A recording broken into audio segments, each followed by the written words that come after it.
Entrepreneur. I'm your host, Winnie Anderson. So we're going to go ahead and begin. I have a lot of information to share with you, so I'm just going to kind of do a big overview. This is really the core of the work I do with clients, and the core, whether it's one-on-one or the core of the work I do in my coursework when I'm teaching courses. This is really my philosophy and my approach. So, because I really don't like selling. I'm not good at it, not like I used to be before my car accident. You probably heard me mention, one second, you probably heard me mention that I was at a car accident in 1999, and I have a traumatic brain injury as a result, and that accident completely changed my personality in a lot of ways. And before I was extroverted, and I was at least more on the extrovert side, and I was an effective, let's say, influencer and persuader, and I was a pretty good salesperson, but not anymore, not after that. So the accident seemed to not just, affect my brain, but it rattled my cage of some skeletons that were in my closet. More on that later. But I needed to be self-employed for a lot of reasons. So if you're like me, you probably started your business because you are passionate about the solution that you provide. Or you might feel called to a mission. You might have a set of abilities that you love to use and that you know have an impact on people. You have skills, you have talents, you have gifts. And or you knew you wanted to make a difference with other people. Well, you might also be an accidental employer or an accidental entrepreneur like me.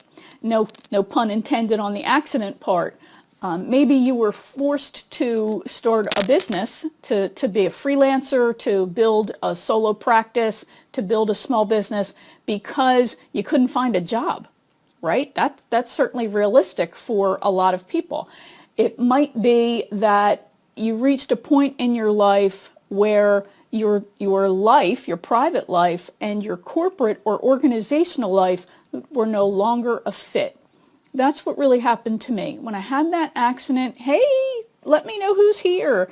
Thanks for the love. Say hi and let me know that you are that you're watching, and so I can give you a little shout out.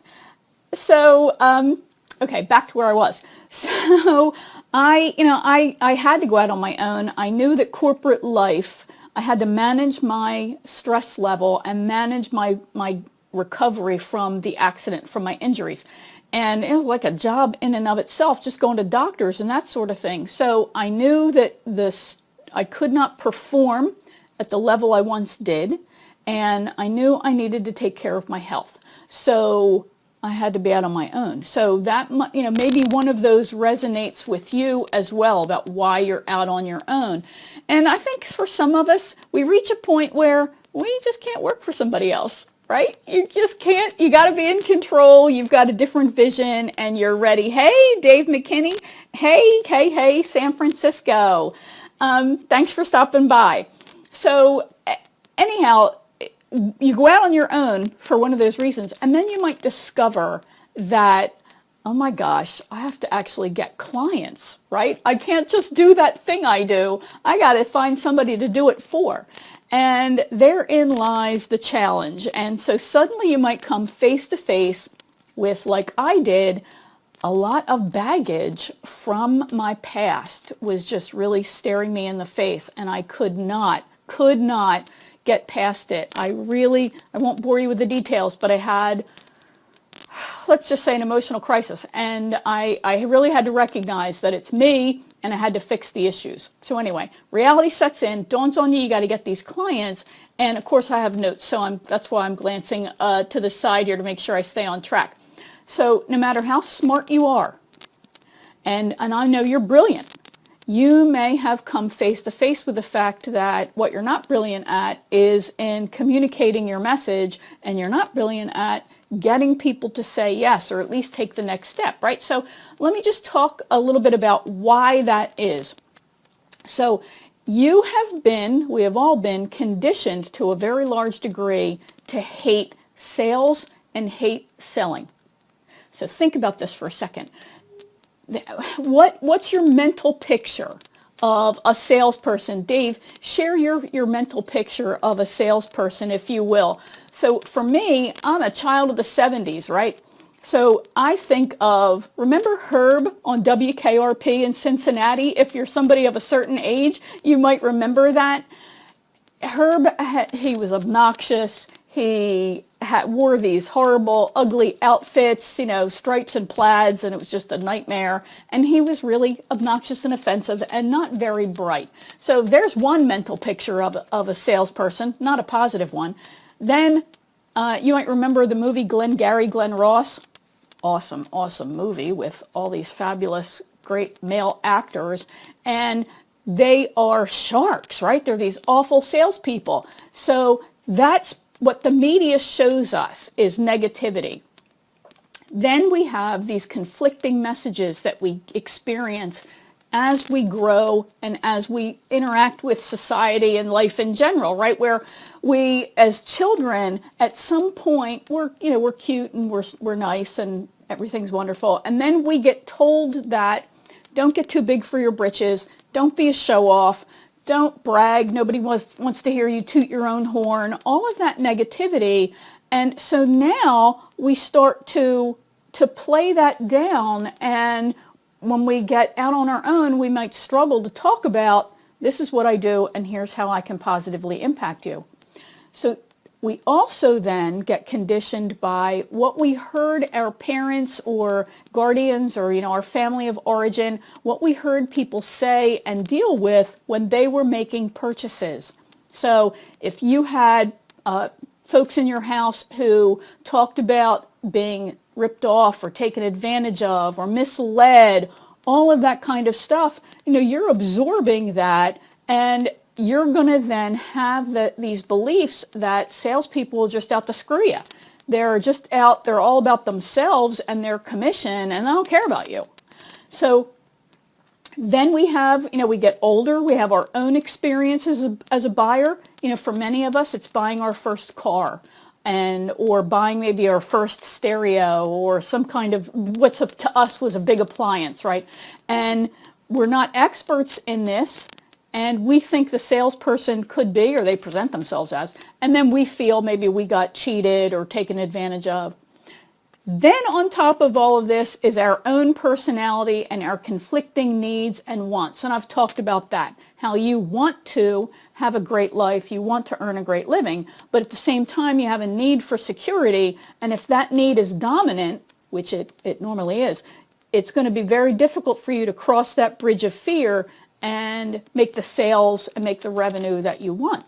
So this is part of the emotional stuff that you're dealing with, the subconscious stuff you're dealing with when you're out on your own and now you need to actually sell your services. So what do you do in order to, when you have this drive to be independent, you have this drive to start a great, great business, but you've got this issue around sales and selling. So let me just talk about this. The first is, and like I said, this is enough to be a full-blown course. I've taught it before. Hey, Jim Martin, mwah, mwah, mwah, big smooch to you. Miss you, love you, and I'm going to stay on track, but I'm so glad you're here. So anyway, this information, like I said, is really, it's a full-blown course. I do this work privately with folks, but I want to give you this really big picture. So the first thing that you need to do, and there are 4 big categories of things. The first one that we're going to address is perspective. And perspective really talks about your point of view, how you look at things, and then how you interpret them. So this really, the heart of examining your perspective is to confront the story that you're telling yourself about sales and selling, and often about marketing as well. So examples include, I suck at selling, or some variation of that. Selling is hard. Nobody wants to buy this. Nobody will pay the price that I want to charge. Salespeople are trying to get over on you, right? They don't really care about you. So if you've got those kinds of thoughts and beliefs and those mental pictures of, like I said, Herb from WKRP in Cincinnati, or the guys at Glengarry Glen Ross, or any other negative connotation, negative image of sales and selling, you're going to have a really hard time putting yourself in a position where you're labeling it as sales and selling. Does that make sense? There's this thing called the psychological construct called cognitive dissonance. Your brain wants to, and your ego, want to keep you in alignment with your beliefs. So if you believe sales sucks, it's the worst, and people who do it are scum, your brain and your ego are not going to want to have you become a sucky, scummy person, right? So it's going to actively keep you away from any activity that would bring you closer to being sucky. I hope that makes sense. I hope, and obviously I'm using these big words for, or these kind of words for dramatic effect, but I hope you get the point that this is really, your brain is really actively going to work in cross purposes with you as long as you have these beliefs. So you really want to address this issue about perspective. So, and how you do that is you confront your thoughts. More on that later. But you really want to start confronting and challenging your thoughts and recognizing that, okay, some people suck. Some people are awful salespeople. Some people are manipulative. Absolutely. However, the lion's share of people are wonderful. The lion's share of people are good and kind. Sometimes it feels like you're trying to find a needle in a haystack when it comes to a salesperson, but you really want to think about that. And you also want to remember, I'm not like that. So I'm going to be the standard bearer for a new way to interact with people around marketing and sales. So you want to challenge those thoughts. Another thing that you need to keep in mind is that that is a learned skill. Sharing information is a learned skill. Hey, I see folks coming on. Please be sure to say hi and let me know where you are from and what you do, because you never know, you might meet somebody that is nearby you. So anyway, back to this concept of perspective. You really want to start challenging your thoughts. You want to focus on thought patterns that are optimistic and encouraging. You want to and need to believe that you are worthy of success. So you also want to, this is hard, I've talked about it before, I'll be talking about it again, detach from the outcome. Recognize that when that person says no to you, it's just data. It could be that they're not the right person, you were trying to talk to somebody who really isn't interested, and they were just humoring you, or maybe you didn't present the information in the way that they needed to hear it. You know, that's okay, that's learnable, you can correct that, you can change that. So detaching from the outcome says, my self-worth, hey Lucy, my self-worth is not connected to whether or not somebody says yes, because often with what you're offering them, they're saying no to the opportunity and to the change that you are presenting to them. So, don't worry about trying to convince them and persuade them and all this kind of trickery crap that people will tell you have to do to sell. No, you're going to discover, you're going to embrace a way that you can present your information that attracts the right people and that helps you share information in a really healthy way, that helps that person go, you know what, I am ready. I'm gonna take that step and move forward. I am gonna sneeze. Excuse me. Wow, that was a big one. Okay, so you also want to think about, so remember, you are not a rotten person if that person said no to you. Okay, that's a whole nother issue. You also want to identify and recognize patterns to your own behavior. This is what I call a cocktail exercise. No alcohol is necessary, however, it doesn't always hurt. Hey, Susan Weeks. So what you can do with this exercise is you want to think about what behavior patterns and what thoughts do you have around activities that you would label as marketing and selling. So, for example, let's say you need more clients, right? But Instead, what do you do? Instead of contacting people, you get caught up in learning technology. You get caught up in tweaking your website. You get caught up in, planning something, doing something else, reading a book. Hey, thanks for the love. Oh, bless you, Jim. So it is really easy to do this. And when you start looking at, your clients, right? I had to confront myself on this one point. You start looking at who you're working for. You're undercharging. You're over-delivering to the point of you resent them, right? When you do that, you have to ask yourself, how did I get into this situation? And you have to accept responsibility for being in that situation. So thanks for the love, guys. Please share with folks if you're liking this information. So what you want to keep in mind is that you may be having and demonstrating some unresolved issue from your past. So I'm going to give you some straight scoop here. I grew up in an abusive environment. And as I got older and worked out on my own, oh, amen, Susan, on that technology thing, I could tweak forever. When I got out on my own and I became, an employee and I worked my way up through corporate life, I worked for abusive bosses. They were horrible. Some of them were absolutely I could go off for hours on how awful they were. I worked for them. I didn't quit. I stayed there. And what I recognize now is that was my mother. Those abusive bosses were in parental kind of roles, or I was projecting a parental kind of role on them. And I was allowing myself to continue to be abused. I would not stand up for myself, which I know for some of you who really know me, you're probably thinking, that's wacky. But it's the truth. I think we all have horrible bosses somewhere in our background. Well, those people can condition you as well. And so when you're out on your own and you're independent, they can cause you to think that you really do suck, that you really are not worthy of success, and that you are not good enough. So if you have even just a kernel of that thought, a little seed, they could have watered it, fertilized it, and helped it grow, right? And then getting out on your own only makes it, makes it very difficult. So you got to recognize those patterns and start to confront this. Oh, yeah. Susan, amen. You get caught up in these ridiculous arguments, the circuitous logic. It's just, and why? They're never going to change. They don't recognize what they're doing. And the culture allows them to flourish.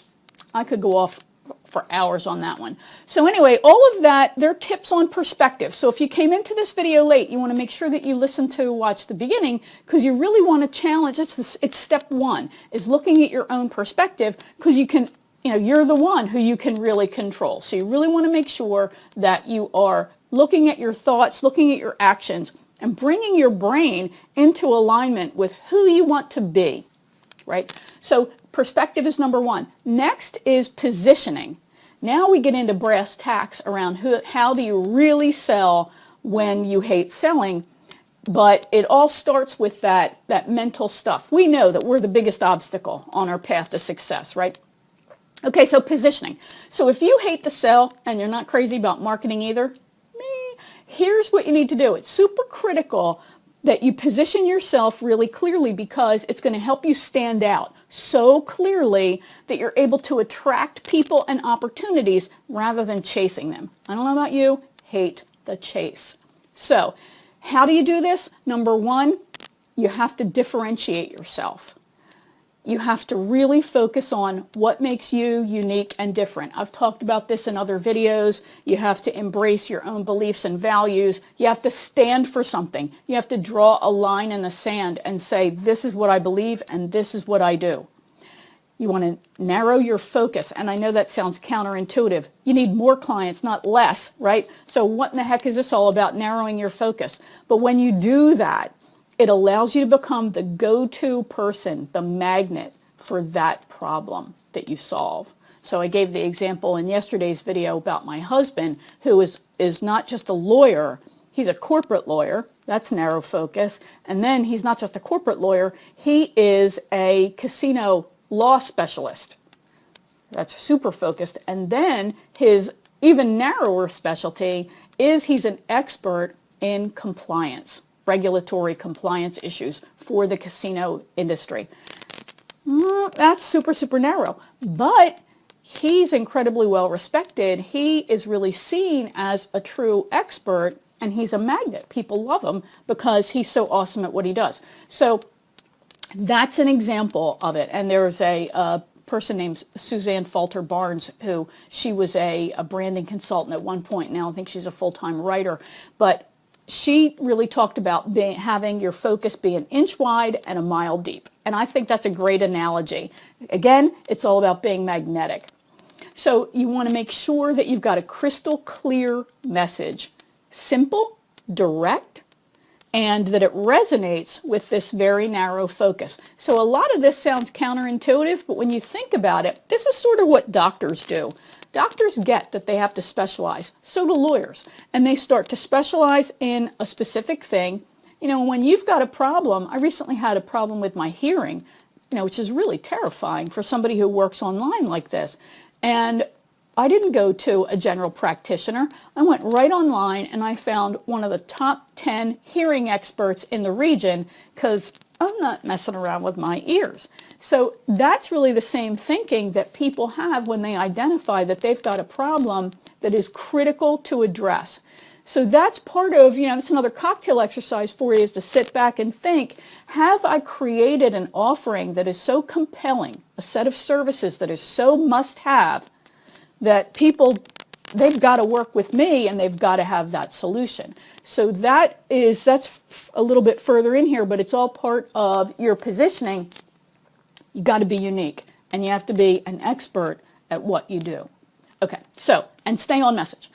So next up is to pre-sell, and I'm going to really talk super quickly so I can wrap this up. I don't want to run too late today. So pre-selling, this is what I love, and I have built my business on this. So you want to first of all embrace the origin of the word sell.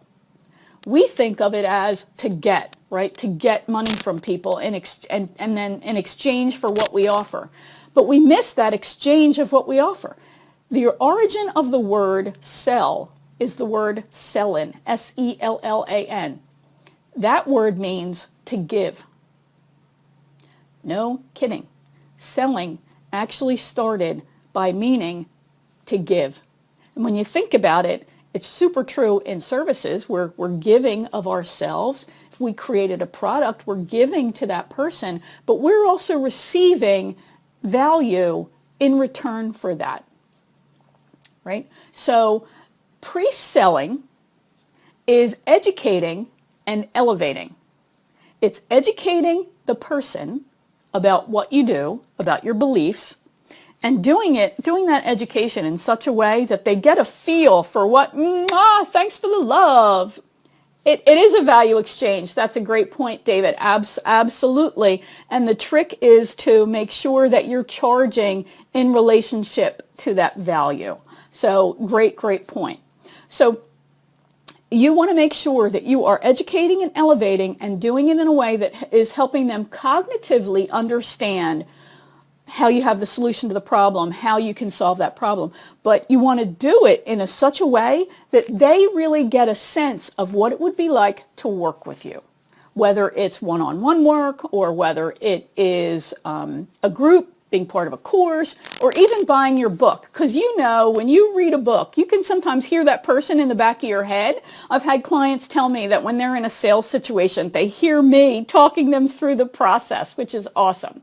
So really think about how you can further embrace the word sell, and you want to police your behavior and your thoughts to see where you're out of alignment with that philosophy of giving, right? That does not mean that you're going to undercharge. It means that, like Dave says, you're going to have this exchange of value, right? So you want to help people decide all you're trying to do is get them to take the next step. You don't need to hit a home run and have them sign a contract before dessert is served, right? Have you ever gone to those events, these lunches, where the person next to you is trying so hard to sell you that they really are, you feel like they're going to whip out a contract before you get to put the next bite of your cheesecake in your mouth, right? So you don't want to be that kind of person. And you don't want to feel that you have to be that kind of person. So you're just trying to help people decide that they're going to take the next step, which might be to learn more, right? Because they're bringing their same emotional issues around selling and dealing with a salesperson that you are. So if you can keep that in mind, I think that can help you create a process that is built on giving as well as receiving. And I think it's healthier on both sides. So anyway, so wrap these up real quickly. You want to understand that ideal client that you're trying to reach, that segment, and their buying process, their buying journey, because it is a journey for them. More on that in another video. Embrace technology.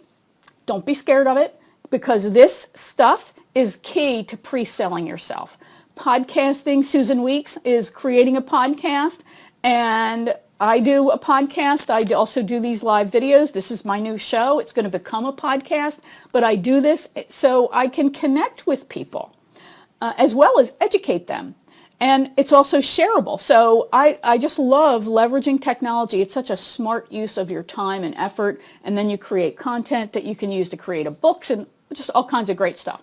So build referral relationships. This is another great way of pre-selling yourself. You're talking directly to a referral partner who forms a great connection with you. Now they're selling you. They're saying, oh, let me connect you with Susan. Susan Weeks, her site is Podcast Progress, and she is a podcast producer. So anybody I know who wants to start a podcast, get Susan to help you. I'll do the strategy. I help people create strategy around their podcast and use their podcast to sell their services, but get Susan to help you produce the actual podcast. So those kind of referral relationships, awesome. You want to also make sure you're creating a compelling online presence. Have a site that is simple and clear. Use video, use audio, use all those things, social media. Leverage, don't forget offline tactics, right? Leverage offline tactics. You can use PR, send out press releases, connect with people in your local media. That's really awesome. And that lets other people showcase your brilliance, right? So you can do interviews, you can be guests on podcasts, you can be guests on live streams, you can write guest posts on people's blogs, right? Make sure you're creating fabulous content that really does position you as the authority and that is focused on giving, right? So always stay focused on that origin of the word sell, to give. Next is to become an expert authority. Now, if you are thinking, ugh, but I'm not an expert, I'm not good enough, go back to perspective and challenge that thought, okay? Because we want to work with experts, right? Remember my example of the ear doctor? I must only work with somebody. You are welcome, Susan. You are always want to work with, especially a healthcare professional who is top at their game, right? We all want to work with experts. And then we worry about paying for it, but we want to work with experts. So you want to make sure that the offer you have and the services you provide are things that people can't live without, right? And they're positioned that way, that you make that big impact. Okay, so what do experts do? Experts speak, experts do videos, experts do audios, experts do interviews, they write books, and all of those tools are then out there doing marketing for you, and some of them you're actually getting paid for, right? When somebody buys your book, they're paying you for your marketing tool, which that's pretty awesome, right? So you want to make sure that you're seen and that you keep in touch with your referral partners as well as with your potential buyers. Next up is profit, and I'm really going to burn right through this. So I'm going to take a quick sip first. Yes, I'm drinking a Diet Coke, and I know I shouldn't. It's the hardest thing to give up. What an addiction. Anyway, okay, so profit. So we had perspective, we had position, we have pre-sell, and now we have profit. I'm going to buzz through this real quick. You want to make sure that your offerings are simple to understand. Pittman, love you. We need to catch up. So you want to create offerings that are simple to understand, that are very clear, that fix one problem. Okay, so you really want to look at your messaging, make sure it's working hard for you, keep things as simple as you possibly can. You want to practice being a good receiver. I used to suck at being a receiver, okay? Totally. The whole manifestation thing, ask, believe, receive, I would get an F in receiving. You have to really look at back at your perspective, and you have to be open to accepting that you are good enough and deserving of the success and wonderful things that you are creating. So practice being a good receiver. You want to get feedback on your sales process. You can do that by working with a practice partner or working with a coach. A practice partner is a peer who's going to give you feedback, right?